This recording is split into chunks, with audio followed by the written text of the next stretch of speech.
अस्सलाम वालेकुम viewers. Last video में हमने डिस्कस किया था मिक्सचर को। आज हम डिस्कस करेंगे एटॉमिक नंबर को। तो एटॉमिक नंबर बेसिकली होता क्या है? एटॉमिक नंबर उसको कहते हैं जो हमारे पास एटम का नंबर होता है।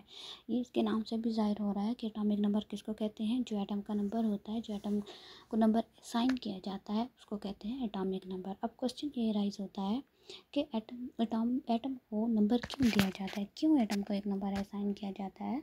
तो फॉर एग्ज़ाम्पल मैं आप लोगों को एक एग्ज़ाम्पल देती हूँ कि मेरे पास जो कार्बन है उसका जो एटॉमिक नंबर है वो 6 है, और हमारे पास जो ऑक्सीजन है उसका जो एटॉमिक नंबर है वो क्या है, 8 है। अब मैं आपसे पूछती हूँ कि बच्चों मुझे बताओ कि एक नंबर है, नंबर 6 है, तो ये कौन सा हमारे पास एटम होगा? तो आप फ़ौरन कह दोगे कि ये क्या है, कार्बन है। या मैं आप लोगों से कहती हूँ कि एक नंबर है जिसका एटॉमिक नंबर क्या है, 8 है, तो आप फ़ौरन से मुझे बता दोगे कि ये क्या है, ऑक्सीजन है। तो एटम को आइडेंटिफाई करने के लिए क्या है कि एटम को आइडेंटिफाई करने के लिए एटॉमिक नंबर दिया गया, उसको एक नंबर दिया गया है जिससे हम इजीली जो क्या है हमारे पास कोई एटम है उसको आइडेंटिफाई कर सकते हैं। अच्छा, अब ऐसा नहीं है कि हम जो आज जो है हम कार्बन को नंबर दे रहे हैं 6, तो कल मैं कहती हूँ कि कल जो है कार्बन को नंबर दे रहे हैं 7। या मैं आप लोगों से कहती हूँ कि बच्चों आप लोग मुझे बताओ कि एक नंबर है 8, इसका एलिमेंट या इसका आइटम कौन सा होगा? तो आप लोग क्या कहोगे कि ऑक्सीजन। मैं कहूँगी नहीं, ऑक्सीजन तो कल था उसका नंबर, आज ऑक्सीजन को नंबर दिया गया है 9। अब ऐसा तो नहीं हो सकता। ये कन्फ्यूजन होती है कि हम डेली जो है तो एलिमेंट्स, अब 118 एलिमेंट्स हैं तो डेली हम 118 एलिमेंट्स को उनके नंबर्स क्या है चेंज नहीं कर सकते। तो हमारे पास एटॉमिक नंबर होता है या एटम का जो नंबर होता है वो हमेशा क्या होता है, फिक्स्ड होता है। ठीक है, एटम का ये जो नंबर होता है इसको क्या करते हैं, चेंज नहीं किया जाता, ये हमेशा फिक्स्ड ही रहता है। अब क्वेश्चन एक राइज होता है कि एटम को नंबर किस बेस पे दिया गया है, किस बेसिस से हम एटम को नंबर दे रहे हैं। तो अगर हम बात करें कि हमारे पास जो नंबर ऑफ़ इलेक्ट्रॉन्स होते हैं, कि नंबर ऑफ़ इलेक्ट्रॉन्स के बेस पे हम क्या है कि एटम को क्या है एक नंबर देते हैं। तो क्या ये सही होगा? तो देखते हैं कि अब हमारे पास जो नंबर ऑफ़ इलेक्ट्रॉन्स हैं कार्बन के वो कितने होते हैं, 6 होते हैं। ठीक हो गया।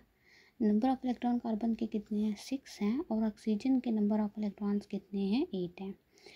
अब जो हमारे पास इनकी जो रिएक्शंस होते हैं, या वो क्या करते हैं, इलेक्ट्रॉन को डोनेट करते हैं या गेन करते हैं, ठीक है, या इनकी शेयरिंग करते हैं अपने इलेक्ट्रॉन्स के साथ। तो ये क्या करते हैं कि ये अपने इलेक्ट्रॉन्स क्या होते हैं, जब मैंने पिछले भी बताया था कि जब हम कोई रिएक्शन करवाते हैं तो उनमें जो पार्टिसिपेट करते हैं वो इलेक्ट्रॉन्स करते हैं।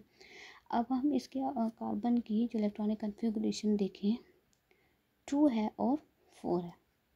जब ये क्या करेगा, रिएक्शन कर देगा, अपना इलेक्ट्रॉन लॉस करेगा या गेन करेगा, तो क्या है कि इसकी जो हमारे पास एटॉमिक नंबर होगी वो क्या हो जाएगा, वो चेंज हो जाएगा, वो 6 से क्या हो जाएगा। अब एटम को क्या अपने लास्ट शेल में 8 इलेक्ट्रॉन्स पूरे करने हैं, तो वो क्या करेगा कि 4 इलेक्ट्रॉन ले लेगा। तो जब वो 4 इलेक्ट्रॉन्स लेगा तो इसके पास क्या हो जाएंगे, 10 हो जाएंगे। तो इसी तरह अगर हम ऑक्सीजन को देखें तो उसके इलेक्ट्रॉनिक कन्फिग्रेशन क्या होती है, 2 और 6 होती है। तो इसको अपने इलेक्ट्रॉन्स को कंप्लीट करने के लिए कितने इलेक्ट्रॉन्स चाहिए, ऑक्टेट को कंप्लीट करने के लिए इसको 2 इलेक्ट्रॉन्स चाहिए। जब ऑक्सीजन को 2 इलेक्ट्रॉन चाहिए तो ये भी क्या हो जाएगा, जब ये इसका ऑक्टेट कंप्लीट हो जाएगा तो इसके भी 10 इलेक्ट्रॉन्स हो जाएंगे। तो क्या है कि अगर नंबर ऑफ़ इलेक्ट्रॉन की बेसिस पे एटम को नंबर दिए जाते हैं, तो क्या है कि जो रिएक्शन के बाद क्या है कि उनका जो है एटॉमिक नंबर वो चेंज हो जाता। लेकिन इस तरह से तो नहीं हो सकता ना, क्योंकि हमने पीछे अभी पढ़ा है कि इसका जो एटॉमिक नंबर होता है वो हमेशा क्या होता है, फिक्स्ड होता है, वो चेंज नहीं होता। तो नंबर ऑफ़ इलेक्ट्रॉन की बेस पे तो हम कह सकते हैं कि नंबर ऑफ़ इलेक्ट्रॉन की बेस पे ये हमारे पास एटॉमिक नंबर नहीं दिए जाते। तो अब किस बेस पर दिए जाते हैं, क्वेश्चन में तो हम तो वही ठहरे हैं कि अगर नंबर ऑफ़ इलेक्ट्रॉन की बेस पर एटॉमिक नंबर नहीं दिए जाते तो किस बेस पर दिए जाते हैं।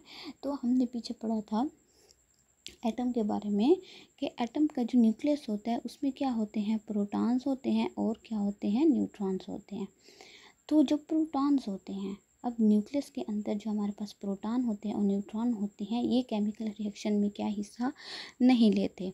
अब हमारे पास नंबर ऑफ़ जो प्रोटॉन है, फॉर एग्जांपल अगर हम कार्बन का देखें तो कार्बन का जो नंबर ऑफ़ प्रोटॉन है वो क्या है, 6 होता है। ठीक है, एटम का नंबर ऑफ़ प्रोटॉन कितना होता है, 6 होता है, और ये फिक्स्ड होता है, ये चेंज नहीं होता, चाहे केमिकल रिएक्शन हो चाहे केमिकल रिएक्शन ना हो। ये नंबर क्या है, हमेशा प्रोटॉन का कार्बन में हमेशा 6 ही रहेगा, ये चेंज नहीं होता। तो क्या है कि साइंटिस्ट ने इनको जो एटॉमिक नंबर है, जो हम एटम्स को नंबर दिए गए वो किस बेस पर दिए गए हैं, नंबर ऑफ़ प्रोटॉन की बेस पर दिए गए हैं, कि हमारे पास जितने नंबर ऑफ़ प्रोटॉन्स होंगे वही हमारे पास क्या होगा, एटम का नंबर होगा। आई होप यहाँ तक तो आपको समझ आ गई होगी। अब देखते हैं बुक में कि आपकी बुक में क्या कहा गया है। तो एटॉमिक नंबर क्या है, it has been found that atom of one element different from those of other element by the number of proton in their nuclei.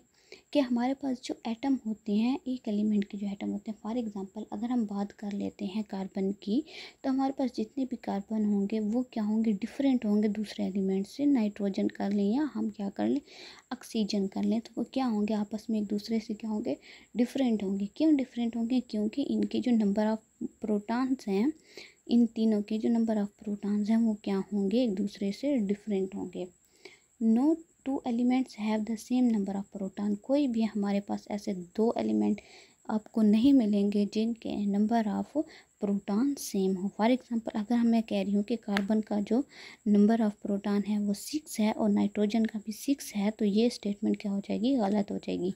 क्यों, क्योंकि इधर हमने अभी पढ़ा है कि no two elements have the same number of proton, तो कोई भी ऐसे दो एलिमेंट्स नहीं हैं जिनका जो नंबर ऑफ़ प्रोटॉन हो वो सेम हो। As the atom is electrically neutral, atom जो क्या होते हैं, अगर एटम हमारे पास न्यूट्रल होंगे, so they have number of same number of electron, तो उनमें जो नंबर ऑफ़ इलेक्ट्रॉन होंगे वो सेम होंगे। अगर हमारे पास जो एटम है वो क्या होगा, न्यूट्रल होगा। अब न्यूट्रल का क्या मतलब है, न्यूट्रल का मतलब है कि इसमें केमिकल रिएक्शन में कोई भी अभी पार्टिसिपेट ना किया हो, तब हमारे पास जो नंबर ऑफ़ इलेक्ट्रॉन्स होते हैं वो इक्वल होते हैं किसके, नंबर ऑफ़ प्रोटॉन्स के। ठीक है, नंबर ऑफ़ इलेक्ट्रॉन इक्वल होते हैं नंबर ऑफ़ प्रोटॉन्स के। कब, जब हमारे पास कोई एटम क्या हो, वो न्यूट्रल हो। The number of neutron is atom of an element may be different and cannot be used to characterize the atom. जो हमारे पास नंबर ऑफ़ न्यूट्रॉन्स होते हैं वो क्या होते हैं, हर एलिमेंट क्या होते हैं, एक दूसरे से क्या होते हैं, डिफरेंट होते हैं। Numbers elements are therefore arrange in periodic table on the basis of number of proton in the nucleus. अब पीरियोडिक टेबल में हमारे पास जो एलिमेंट्स को अरेंज किया गया है वो किस बेस पर किया गया है, किसी भी एटम के नंबर ऑफ़ प्रोटॉन की बेस पर पीरियोडिक टेबल में एलिमेंट्स को अरेंज किया गया है। अच्छा, नंबर ऑफ़ प्रोटॉन, जो हमारे पास नंबर ऑफ़ प्रोटॉन होते हैं उनको क्या कहते हैं, एटॉमिक नंबर कहते हैं। जितने भी हमारे पास नंबर ऑफ़ प्रोटॉन होते हैं उनको क्या कहते हैं, एटॉमिक नंबर कहते हैं, और उसको रिप्रेजेंट किया जाता है जेड से। एटॉमिक नंबर को किस चीज़ से प्रेजेंट किया जाता है, एटॉमिक नंबर को जेड से प्रेजेंट किया जाता है।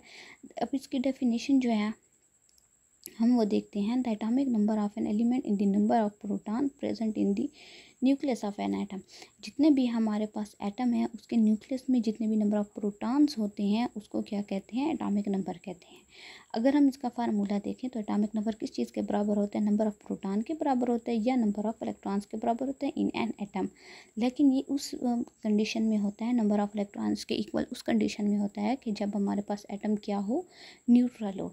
जब एटम आयंस में कन्वर्ट हो जाता है, केटाइन या एनाइन में जब वो कन्वर्ट हो जाएगा तो तब क्या है, एटम न्यूट्रल नहीं होता। तब हम ये नहीं कह सकते कि एटॉमिक नंबर इक्वल है नंबर ऑफ इलेक्ट्रॉन्स के।